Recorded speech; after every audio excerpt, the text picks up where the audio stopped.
She began her testimony on the 20th of March 2021, and it's the third time Sarah Ibrahim, who describes herself as a freelance auditor, is testifying before the Lagos Judicial Panel on restitution for victims of SARS-related abuses. At the last sitting on April 17, she had pointed out the location of various cameras positioned at the Lekki toll gate and wondered why the Lekki concession company failed to make available the footage from the various cameras to help the panel with its investigations into what really transpired on the night of October 20, 2020. These are 2 army officers here, and underneath this place, there's a camera. One of the cameras I showed last week is underneath here, and LCC never produced the footages of that camera. Picking up her testimony from where she stopped, Sarah proceeded to demonstrate that several protesters were shot and killed on that Black Tuesday night.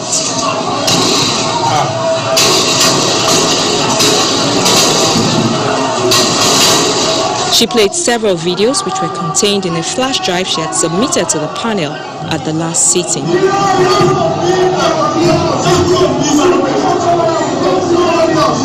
She says she filmed most of the videos with her iPhone, while others were obtained from some of her fellow NSAS protesters. Channels Television is unable to show you some of the videos because they are gory images of protesters drenched in blood after they were shot. Calm down, nothing has just calm down. Everything is going down. Pray. Just pray. Tell God you want that. Some of the videos also show protesters with varying degrees of gunshot injuries, and this, according to the witness, is the scene at Reddington Hospital, packed full with more injured protesters. This is Reddington. There was no space for anybody. People were being treated at the car park. As she played the videos, she explained to the panel that soldiers shot at the harmless protesters and even took away some of the dead bodies. So the soldiers ended up carrying him in the truck. So they thought he was dead because of the blood stain around him. So they put him in the truck along with some dead bodies. But they did not know that he was alive. So he's alive. And what's his name? His name is Lekon Sanusi. And where did they take him to? They took him to MRS Bonicam, the same place they said is not functioning. Was where he was carried to. And in his truck, there were only 2 people that were alive. The remaining 11 people were dead. And he counted it.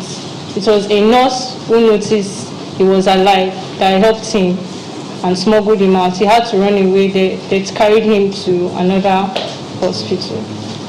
Again, she was asked if she could authenticate these videos as to the time they were taken and the location. She mentioned that anyone could do this using the Google Drive, and she proceeded to demonstrate how it could be done.